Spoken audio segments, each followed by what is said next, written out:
Tata cara ibadah new normal Gereja Betani Kemah Pemulihan Madiun. Yang pertama, terkait ketentuan jumlah kuota jemaat oleh pemerintah, maka semua jemaat diharap untuk mendaftar terlebih dahulu. Pendaftaran bisa menghubungi ibadah pukul 6 pagi Saudara Efraim, ibadah pukul 9 pagi Saudari Yemima, dan ibadah pukul 5 sore Saudari Marsha. Semua ibadah bertempat di Gereja Jalan Ahmad Yani nomor 15. Dan ibadah hanya untuk jemaat berusia 16 sampai 65 tahun. Anak-anak berusia 16 tahun ke bawah dan yang berusia 65 ke atas harap mengikuti ibadah online di channel YouTube Successful Betani Families Madiun. Kedua, jemaat akan dicek suhu tubuh sebelum masuk ke lingkungan gereja, mencuci tangan sebelum memasuki ruang ibadah atau menggunakan hand sanitizer. Jemaat wajib menggunakan masker di lingkungan gereja. Ketiga, dilarang bersalaman atau berpelukan, menjaga jarak minimal 1 meter saat memasuki atau hendak meninggalkan ruang ibadah, tidak berkerumun di lingkungan gereja dan segera pulang bila ibadah telah selesai. Terima kasih karena sudah mematuhi protokol kesehatan. Gereja Betani Kemah Pemulihan Madiun selalu menjaga kebersihan ruang ibadah sebelum dan setelah ibadah. Tuhan Yesus memberkati.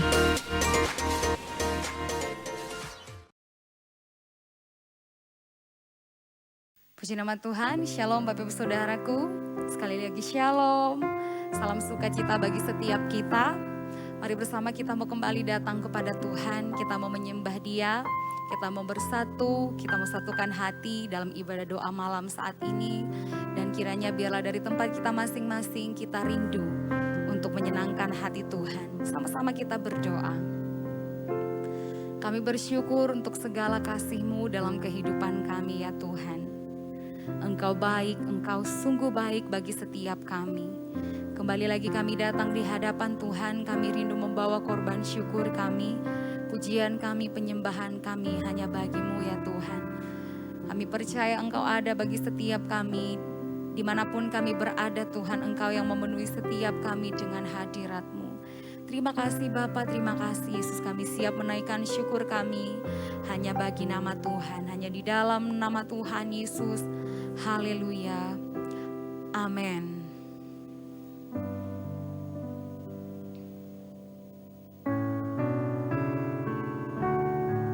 Kami datang menyembah Engkau Tuhan. Kami datang membawa syukur kami hanya kepada Yesus.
Pujilah namamu, Kau Allah yang kudus, Kau yang bertahta, Engkau mulia dan ajaib. Kiara la bara la bara la mase, kiara la bas, kiara la bara la bara la bo. Haleluya, haleluya. Kami bersyukur kepadamu. Terima kasih, Kau selalu ada dalam hidup kami. Terima kasih Tuhan. Sungguh kami bersyukur punya Allah seperti Engkau Tuhan. Apapun keadaan hidup kami, Engkau yang selalu datang dengan kasih setia-Mu, memberikan ketenangan, memberikan sukacita bagi setiap kami. Dan biarlah sukacita itu selalu terus menjadi milik bagian hidup kami Tuhan. Dan kami mau selalu terus menyembah Engkau, memuji-muji nama Tuhan di sepanjang umur hidup kami. Tanpa Engkau Tuhan, kami tak dapat berbuat apa-apa. Dan kami percaya kekuatan Tuhan yang senantiasa ada bagi setiap kami. Kami mau lebih lagi datang menyembah Engkau Tuhan. Mari Bapak Ibu Saudaraku, dari tempat kita masing-masing naikkan syukur, naikkan pujian yang terbaik bagi Yesus. Kiara lawasikina, yara lawasikira, lawasikira, lawasikira. Haleluya, kami sembah Engkau Yesus yang kudus, Kau ajaib. Kiara labara lamase, kiara lamas, kiara labara labata kala yara lamas, kiara lamas, kiara labara. Kiara lamas, kiara lamas, kiara labara lamas, kiara labara. Kami naikkan syukur hanya bagi-Mu. Haleluya. Terima kasih, kami naikkan syukur kepadamu. Ku naikkan syukurku buat hari yang Kau beri. Tak bisa-bisa kasih dan rahmat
Shalom semuanya Bapak Ibu yang dikasihi Tuhan, kita bertemu kembali pada malam hari ini di dalam doa malam.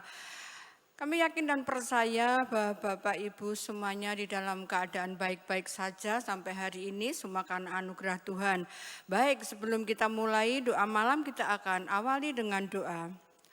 Bapa yang kami sembah di dalam Kristus Yesus Tuhan, sungguh Engkau Allah yang luar biasa di dalam kehidupan kami. Engkau Allah yang senantiasa mengerti dan peduli dalam setiap persoalan hidup kami. Untuk itu Bapa, pada malam hari ini kami berserah kepadamu Bapa di dalam setiap seluruh kehidupan kami. Kami akan memulai doa malam ini ya Bapa, biarlah hikmat-Mu, kuasa-Mu, Kau turunkan atas hamba-Mu ini sehingga apa yang kami sampaikan tidak salah di hadapan-Mu. Dan kami yakin dan percaya semua karena anugerah-Mu. Terima kasih ya Bapa, hanya di dalam kasih Kristus Yesus Tuhan kami berdoa dan mengucap syukur. Haleluya, amin. Baik Bapak Ibu yang dikasihi Tuhan, pada malam hari ini saya akan menyampaikan sebuah tema yaitu mempraktekkan kasih.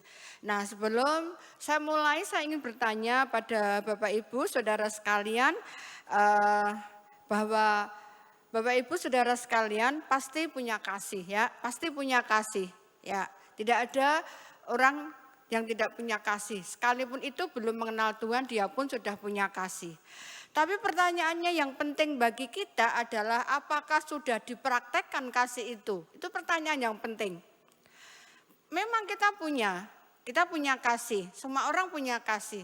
Satu hal yang penting, sudah dipraktekkan belum kasih itu? Itu yang pertama. Yang kedua, apakah kasih yang kita punya itu hanya kita praktekkan untuk satu keluarga kita, ya, dua orang-orang yang mengasihi kita, apakah itu? Ya, mari kita akan belajar bersama-sama pada malam hari ini kepada siapakah kasih itu kita beri, kepada siapakah kasih itu kita praktekkan, kita aplikasikan di dalam kehidupan kita sehari-hari. Nah, mengapa kita harus punya kasih dan mempraktekannya? Kita punya dan mempraktekkan dan kepada siapa kita praktekkan kasih itu. Nah, saudara-saudara yang dikasihi Tuhan, saya akan berbicara tentang jenis kasih, tapi jenis kasih yang saya sampaikan adalah kasih karena, kasih supaya, kasih walaupun. Ya, ini yang akan saya sampaikan pada malam hari ini. Kasih karena banyak, ya, kasih karena itu banyak orang mempraktekannya. Kasih karena dia mengasihi aku, kasih karena dia baik kepadaku, kasih karena dia saudaraku yang baik, kasih karena dan karena. Yang kedua kasih supaya. Kasih supaya ini saya mengasihi dia supaya dia juga mengasihi saya. Saya mengasihi teman yang baik padaku supaya dia mengasihi saya. Jadi kasih karena dan kasih supaya itu ada motivasi. Jelas itu motivasi dan itu tidak berkenan di hadapan Tuhan. Ya. Lalu yang ketiga, yang ini, kasih walaupun. Nah, Saudara, saya akan bahas tentang kasih walaupun. Ya, walaupun dia tuh menyakiti hatiku, tapi aku tetap mengasihi dia. Ya, walaupun dia berkhianat kepadaku, saya tetap mengasihi kita. Ya, itu adalah kasih walaupun, ya. Walaupun ini tidak mudah banget, Saudara. Ya, tidak mudah banget. Perlu kemauan. Perlu kita bilang pada Tuhan, ya Tuhan, aku mau mengasihi dia walaupun. Ya, itu. Nah, Saudara, kepada siapa kita praktekkan kasih itu? Kepada siapa saja, ya? Yang kasih karena sudah tidak masuk lah, kasih supaya juga tidak masuk, tidak usah kita praktekkan. Yang akan kita praktekkan ini adalah kasih walaupun, ya. Nah, yang pertama tentu saja kasih itu akan kita praktekkan, akan kita aplikasikan di dalam hidup kita. Yang pertama adalah kepada Tuhan. Ya, yang pertama adalah kepada Tuhan, tidak ada yang lainnya. Ya. Mengapa kita harus praktekkan? Saudara, ini adalah dasarnya firman Tuhan ini. Mengapa kasih itu kita praktekkan? Ya, kita akan lihat di dalam 2 Yohanes 1 ayat 6. Jadi dasarnya mengapa kasih itu harus kita praktekkan. Dasarnya adalah di 2 Yohanes 1 ayat 6. Beginilah firman Tuhan. Dan inilah kasih itu, yaitu bahwa kita harus hidup menurut perintahnya. Dan inilah perintah itu, yaitu bahwa kamu harus hidup di dalam kasih sebagaimana telah kamu dengar dari mulanya. Saya tekankan lagi ya yang pertama. Dan inilah kasih itu, firman Tuhan loh yang berbicara ini. Dan inilah kasih itu. Apa kasih itu? Yaitu bahwa kita harus hidup. Kita harus hidup loh ya. Harus, kalimat harus itu berarti wajib. Hukumnya wajib, tidak boleh tidak. Tidak boleh kompromi, tidak boleh tawar-menawar. Yaitu bahwa kita harus hidup menurut apa? Menurut perintahnya, yaitu perintah Tuhan. Kemudian di sini dikatakan perintah Tuhan itu apa? Dan inilah perintah itu, yaitu bahwa kamu harus hidup di dalam kasih sebagaimana telah kamu dengar dari mulanya. Saudara yang dikasihi Tuhan, di dalam 2 Yohanes 1 ayat 6 ada 2 keharusan yang tidak boleh kita tawar. Ya, yang pertama harus hidup menurut perintahnya, yang kedua harus hidup di dalam kasih. Ada 2 kalimat yang Tuhan tekankan di sini, harus hidup. Kita ini harus hidup loh. Kalau kita punya kasih, tapi tidak kita praktekkan, berarti kita mati. Kita tidak hidup. Ya, harus hidup menurut perintahnya dan harus hidup di dalam kasih. Dahsyat saudaraku. Dua kalimat harus hidup ini, yuk kita akan pelajari bersama-sama. Kita tidak akan mendengarkan aja, kita akan berani mengaplikasikan. Ya. Nah, yang pertama, ini sudah ya dasarnya adalah ini tadi. Mengapa kasih itu harus kita praktekkan? Itu yang pertama dasarnya. Pertanyaannya, Bu, kepada siapa kita praktekkan kasih itu? Yang pertama kepada Tuhan. Kasih itu kita praktekkan yang pertama kepada Tuhan kita. Ya, kita akan lihat di dalam Matius 22. Ya. Di dalam Matius 22 ayat 37 dan 39 atau sampai 39. Jawab Yesus kepadanya, kasihilah Tuhan Allahmu dengan segenap hatimu dan dengan segenap jiwamu dan dengan segenap akal budimu. Itulah hukum yang terutama dan yang pertama. Dan hukum yang kedua yang sama dengan itu ialah kasihilah sesamamu manusia seperti dirimu sendiri. Jelas ya Bapak Ibu Saudara? Yang pertama kasih itu kita praktekkan kepada Tuhan. Ya, kepada Tuhan. Kasihilah Tuhan Allahmu itu dengan segenap hati dan dengan segenap jiwa, segenap akal budi. Tidak boleh ditawar, harus. Tadi dikatakan di dalam 2 Yohanes 1 ayat 6 bahwa kita ini harus hidup menurut perintahnya. Perintahnya apa? Hidup di dalam kasih. Kemudian di dalam Matius Tuhan menjawab, kasihilah Tuhan Allahmu. Ya, kasihilah Tuhan Allahmu ini perintah loh saudara. Ya, ini perintah Tuhan loh. Ya, tidak boleh ditawar, ini perintah Tuhan. Jadi jelas ini ya, yang pertama kepada Tuhan. Kemudian yang kedua kepada siapa? Kepada sesama kita. Tadi di dalam Matius 22, ya, yang ayat 39 tadi. Dan hukum yang kedua yang sama dengan itu ialah kasihilah sesamamu manusia seperti dirimu sendiri. Ya, ini dalam dalam Matius 22 ayat 37-39 ini terkandung dua praktek kasih. Yang pertama kepada Tuhan, yang kedua adalah kepada sesama manusia. Ya. Nah, saudara yang dikasih Tuhan, kita sudah tahu, ya. Pertanyaan saya tadi, apakah kita sudah mempraktekkan kasih? Kalau sudah, kepada siapa? Ya. Kita harus mempraktekkan kasih walaupun. Praktek itu kasih itu kita praktekkan kepada satu Tuhan, yang kedua adalah kepada manusia. Dasarnya tadi di dalam 2 Yohanes 1 ayat 6 dan disambung dengan Matius 22 ayat 37-39. Di situ sudah jelas, firman Tuhan ini tidak boleh ditawar, tidak boleh kompromi. Harus itu kan sesuatu yang harus kita lakukan toh.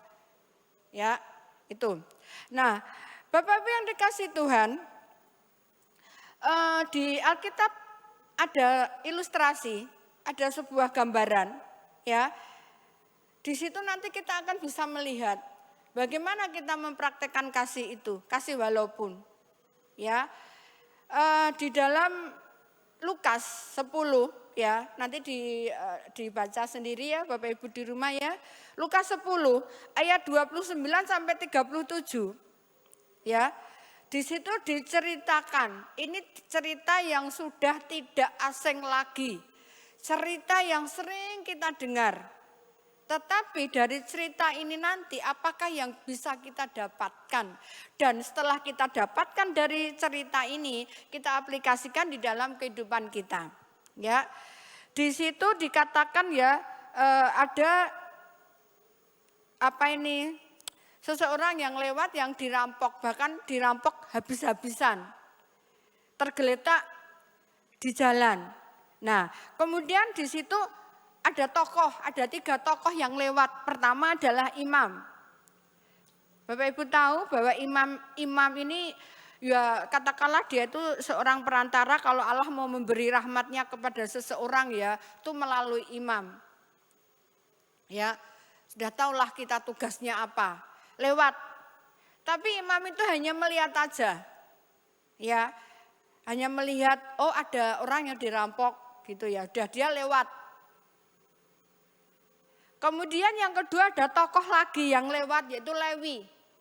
Ya. Lewi, umat pilihan Allah. Ya, dia lewat. Setelah lewat dilihat lagi orang yang dirampok habis-habisan tadi ya. Dia lewat. Ya sudah. Begitu aja lewat. Nah, yang ketiga ini ada orang Samaria. Ya. Kalau zaman dulu di cerita ini orang Samaria itu enggak level dengan imam, enggak level dengan Lewi. Kita kan sekarang senangnya kan melihat level-level. Oh, itu bukan level saya. Ya. Itu bukan level saya. Kita cuek. Kalau bukan level kita kadang tuh cuek. Tahu tapi cuek. Tapi kita akan belajar dari orang Samaria ini. Kita akan belajar dari orang Samaria apa yang dilakukan oleh orang Samaria ini. Orang Samaria ini saudara, dia melakukan kasih walaupun aku enggak kenal dia, walaupun mungkin aku bukan levelnya dia, tapi dia ini perlu aku bantu. Perlu kasihku itu loh aku praktekkan. Perlu kasihku aku aplikasikan di dalam orang yang dirampok ini.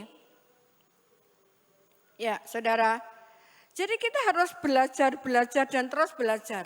Jangan kita merasa bahwa enggak usahlah ya, cukup simpati boleh. Bapak Ibu, saudara yang dikasih Tuhan, kita juga mendengar ya saudara-saudara kita yang di Lumajang yang saat ini sedang bersedih, berduka karena erupsi Gunung Semeru. Kita juga perlu ya bukan hanya bersimpati, tapi kita berempati. Ya, kita perlu bersama-sama dengan mereka, ya kita perlu peduli kepada mereka, ya. Kembali lagi ke bacaan tadi Lukas 10 ayat tadi ya 29 ayat 37. Jadi pertanyaannya setelah nanti di rumah dibaca, pertanyaannya adalah di 36. Ya, 36 demikian. Jadi Lukas 10 ayat 36. Siapakah di antara ketiga orang ini menurut pendapatmu adalah sesama manusia dari orang yang jatuh ke tangan penyamun itu? Ya, ayat 37 jelas. Jawab orang itu, orang yang telah menunjukkan belas kasih. Saya ulangi, orang yang telah menunjukkan belas kasihan kepadanya. Jadi orang yang sudah menunjukkan belas kasihannya, orang Samaria yang mempraktekkan kasih itulah ya yang mempunyai kasih walaupun. Kata Yesus kepadanya, pergilah dan perbuatlah demikian. Artinya Tuhan menyuruh kita untuk kita ini pergi. Ya, pergi melakukan, mempraktekkan, mengaplikasikan kasih. Itu yang dikehendaki Tuhan di dalam kehidupan kita. Itu yang penting di dalam kehidupan kita. Ya. Apalagi saat-saat sekarang ini ya, situasi kondisi masih belum baik ya. Banyak hal-hal yang perlu kita praktekkan dengan kasih kita. Kita mengaplikasikan kasih kita, sekali lagi saya sampaikan, bukan materi saja, bukan uang. Tapi kita bisa mengaplikasikan kasih yang kita miliki ini adalah dengan doa. Kita bisa berdoa mungkin untuk saudara-saudara kita di Lumajang yang terkena erupsi Gunung Semeru. Kita bisa berdoa bagi saudara-saudara kita yang di Kalimantan yang saat ini sedang banjir. Dan kita bisa berdoa di mana kita tahu banyak orang yang saat ini sedang tidak dalam keadaan baik-baik saja. Jadi perlunya kasih. Kasih jangan untuk diri kita. Kasih jangan hanya untuk keluarga kita, kerabat kita. Kasih jangan hanya untuk orang-orang yang selevel dengan kita. Ya, tapi Tuhan katakan pergilah. Ya, pergilah. Artinya bahwa kita itu pergi kemana memang Tuhan kehendaki kita untuk pergi. Ya, Tuhan tidak mengatakan pergilah kepada orang-orang yang baik kepada kamu. Pergilah kepada orang-orang yang mengasihi kamu, tidak. Tapi Tuhan hanya berkata, perintah, pergilah. Perbuatlah demikian. Artinya perbuatlah demikian, kita bisa melakukan seperti orang Samaria tadi dilakukan. Ya, nanti dibaca sendiri. Sampai dia dititipkan di penginapan, kemudian dia bilang sama petugas, maksudnya nanti uang yang saya titipkan ke kamu kurang, besok saya akan kembali. Sampai begitunya, padahal enggak kenal nih orang Samaria. Ya, tapi dia praktekkan kasih itu, ya. Saudara yang dikasihi Tuhan, ya. Saudara yang dikasihi Tuhan dan yang mengasihi Tuhan, mari ketika kita sudah tahu bahwa kasih itu harus kita praktekkan, kita akan kembangkan kasih itu. Ya. Kemudian setelah kita mengembangkan kasih itu, saya yakin dan percaya dalam diri kita akan ada perubahan. Karena kasih itu mengadakan perubahan. Ya, kasih itu mengadakan perubahan. Tidak ada tidak ada orang berkata, aku sudah mempraktekkan kasih, ya, tapi aku tetap seperti ini. No, tidak ada. Pasti ada perubahan. Ya, pasti ada perubahan. Ya, mari kita terus belajar, ya.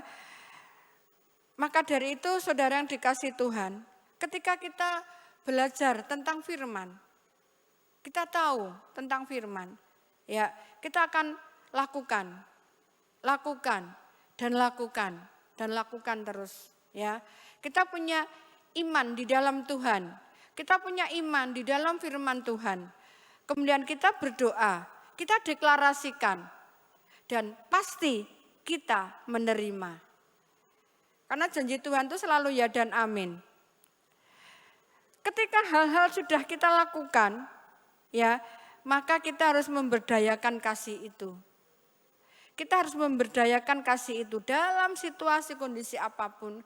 Kita harus selalu melakukan kasih itu. Sekali lagi bahwa kasih itu tidak mudah. Bapak Ibu yang dikasihi Tuhan, saya hanya mengingatkan Bapak Ibu dan saya juga mengingatkan diri saya sendiri. Satu hal, ya, bahwa ketika Bapak Ibu, ketika saudara tidak mau mempraktekkan kasih, padahal punya kasih, maka saya dan Bapak Ibu saudara tidak akan mendapatkan hal yang terindah dari Tuhan. Dan itu adalah hal yang paling utama dalam kehidupan kita semuanya. Ya, apakah yang tidak akan kita dapatkan itu? Yang tidak akan kita dapatkan ketika kita tidak mau mempraktekkan kasih adalah sukacita dan damai sejahtera. Sukacita dan damai sejahtera hal yang utama dan hal yang pokok dalam hidup kita. Apalagi kita menghadapi situasi kondisi seperti ini. Kita bisa melihat ya, atau kita bisa membayangkan bagaimana saudara-saudara kita yang mungkin di lain tempat sedang menderita, seperti di Lumajang contohnya ya. Apa yang dia punya? Sudah terkubur semuanya. Sukacita, damai sejahtera tidak ada. Tapi puji Tuhan bahwa kita punya Allah yang dahsyat. Kita punya Allah yang senantiasa mengerti dan peduli dalam setiap persoalan hidup kami.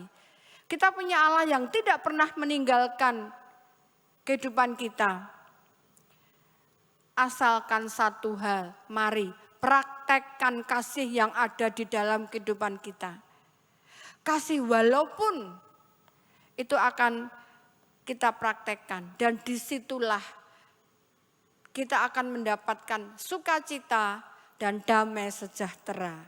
Bapak Ibu yang dikasihi Tuhan, saya akan tutup dengan satu ayat ya, yaitu di dalam Yohanes 15 ayat 12.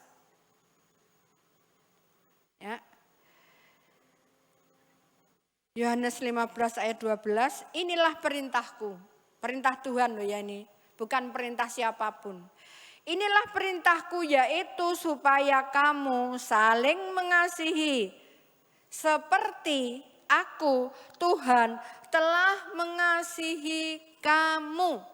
Bapak Ibu, ini harus kita benar-benar kita praktekkan. Kita jangan egois. Kita jangan jadi orang yang semuanya untuk aku. Karena di sini perintah Tuhan itu supaya kamu, saya, saudara, itu saling mengasihi. Seperti apa? Seperti Tuhan telah. Telah itu berarti Tuhan sudah mengasihi kita. Bukan akan, tapi Tuhan telah mengasihi kamu. Dahsyat saudara ayat ini. Ya, ayat ini sangat dahsyat. Seperti Tuhan mengasihi kita loh. Kita prakteknya seperti Tuhan tuh mengasihi kita loh. Ya. Pertanyaannya apakah saya bisa, Bu? Bisa. Kenapa saya katakan bisa? Ada Roh Kudus yang akan menolong kita, yang akan membimbing kita, yang akan mengingatkan kita. Dan kita akan katakan, ya Tuhan aku mau mengasihi seperti Engkau mengasihi aku. Bapak Ibu yang dikasihi Tuhan, itulah firman yang sudah saya sampaikan kepada Bapak Ibu tentang bagaimana kita mempraktekkan kasih. Dan mulai malam hari ini kita akan belajar bersama-sama karena tidak ada yang sempurna. Ya, setiap orang pasti belajar. Ya, mari kita akan lakukan mempraktekkan kasih ini dengan sukacita dan damai sejahtera karena Tuhan sudah memberikannya kepada kita. Bapak Ibu, inilah doa malam pada hari ini, dan kita akan akhiri doa malam ini dengan kita akan berdoa bersama-sama. Bapa, Engkau sungguh baik, bahkan teramat baik di dalam kehidupan kami. Oleh karena anugerah-Mu, kami bisa belajar bersama-sama Bapa. Kami yakin dan percaya oleh karena kemurahan-Mu, oleh karena Roh-Mu yang kudus, maka kami mau Bapa mempraktekkan kasih itu seperti Bapa sudah mengasihi kami semuanya. Kami yakin dan percaya Tuhan, ketika selama ini, selama hidup kami belum mempraktekkan kasih. Ataupun kami sudah mempraktekkan kasih Tuhan, tapi yang kami praktekkan adalah kasih supaya atau kasih karena. Untuk itu ampunilah kami Tuhan. Kami akan mempraktekkan kasih walaupun itu juga sangat berat Bapa, tapi kami percaya karena Roh-Mu yang kudus, maka semuanya pasti bisa. Bapa yang ada di surga, pada malam hari ini di tempat ini kami bersepakat Tuhan untuk saudara-saudara kami yang saat ini berada di Lumajang, yang saat ini sedang dalam situasi kondisi yang tidak baik. Kami yakin dan percaya Tuhan, mereka juga adalah umat-Mu.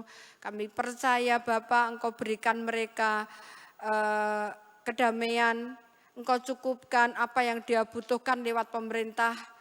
Mereka berikan kesehatan dengan obat-obatan, Engkau gerakkan hati para donatur, juga kami Engkau gerakkan Tuhan, sehingga kasih itu tidak akan pernah terbatas. Terima kasih Tuhan, dimanapun saudara-saudara kami yang saat ini sedang tidak dalam keadaan baik-baik saja, kami percaya Bapa, Engkau mengasihi mereka, baik itu yang ada di Kalimantan juga Engkau mengasihi mereka. Terima kasih Tuhan atas kasih-Mu yang begitu luar biasa di dalam kehidupan kami. Bapa yang ada di surga, kami juga serahkan Ibu Cahyono di dalam tangan-Mu. Kami percaya Tuhan, ada sukacita, ada damai sejahtera di dalam kehidupan Ibu Cahyono. Apapun yang terjadi Tuhan, kami percaya, kami bersepakat Engkau berikan yang terbaik bagi Ibu Cahyono. Demikian juga kami berdoa bagi Bapak Gembala, bagi Bapak Cahyono Tuhan. Engkau berikan hikmat-Mu, Engkau berikan kuasa-Mu, Engkau berikan hormat-Mu Bapa. Di dalam penggembalaan kami yakin dan percaya Tuhan, Engkau memberikan kepada Bapak Gembala pewahyuan yang lebih dan lebih Tuhan, sehingga kami juga lewat penggembalaannya kami semakin mengerti, kami semakin mau melakukan kehendak-Mu, kami semakin melakukan firman-Mu. Terima kasih Bapa, terima kasih atas semua kebaikan-Mu. Kami akhiri doa malam ini hanya di dalam satu nama, satu pribadi yang menjadi teladan dan junjungan hidup kami hari ini sampai selama-lamanya, Tuhan Yesus Kristus. Haleluya. Amin. Satu-satunya yang ku andalkan, satu-satunya yang ku percaya, Engkau sumber kekuatan, sumber pengharapan, sumber kedamaian.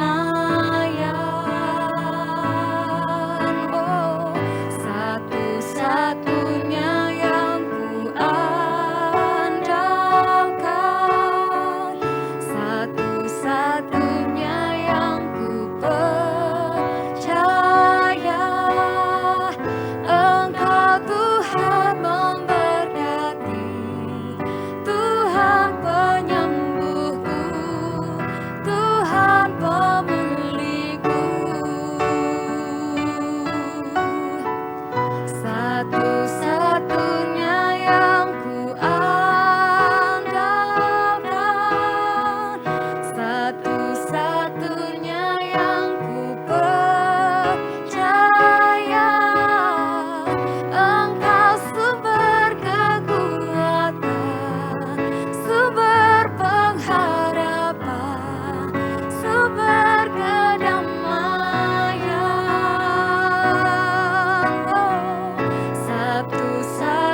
Terima kasih Tuhan atas kebaikan-Mu, Kau telah pimpin kami untuk menyelesaikan doa malam di malam hari ini. Kami percaya Tuhan, Kau telah berfirman melalui hamba-Mu dan kami akan belajar Tuhan, mengerti rencana-rencana-Mu dalam hidup kami. Kau berikan kekuatan yang baru bagi kami untuk menjadi pelaku kebenaran firman-Mu, bukan hanya sebagai pendengaran. Kami percaya Tuhan, biarlah Tuhan di tengah-tengah pandemi yang terjadi, kami tetap Tuhan menjadi berkat untuk kemuliaan nama-Mu dalam kehidupan kami. Terima kasih Tuhan. Terima kasih berkat-Mu yang disampaikan oleh hamba-Mu, dan biarlah Tuhan Kau pakai hamba-Mu senantiasa dalam kehidupannya, menjadi berkat dalam keluarganya, di dalam setiap pekerjaan yang pelayannya. Kau buat hamba-Mu berhasil untuk kemuliaan nama-Mu. Terima kasih Tuhan. Terima kasih juga atas berkat-berkat-Mu yang telah diberikan bagi setiap umat-Mu dimanapun kami berada. Kami percaya Kau bukan Allah yang berhutang dan pasti mengembalikan dengan berlipat kali ganda. Dan kami percaya Tuhan, dimanapun jemaat-Mu pun berada, kami percaya Kau menyertai kami senantiasa. Kau lindungi kami semua Tuhan dalam kehidupan kami. Kami percaya Tuhan, Kau hindarkan kami dari COVID-19. Dan kami siap Tuhan dipakai untuk kemuliaan nama-Mu dalam kehidupan kami. Terima kasih Tuhan. Masuk kekasih, kita mengangkat kedua tangan kita untuk menerima berkat dari Allah Bapa. Kira ramata sikap pada ramaya ramaka, kina ramaya rama sikap pada ramaya rama sikap pada rama. So kasih, terimalah berkat dari Allah Bapa. Di dalam anaknya Tunggal Yesus Kristus dan persekutuan Roh Kudus. Mulai saat ini sampai selama-lamanya. Kau tidak menjadi ekor di kepala. Kau tidak turun tapi naik. Asal makan firman Tuhan dengan sungguh-sungguh. Siapapun yang percaya atas pernyataan ini, mari kita bersama-sama berkata, amin.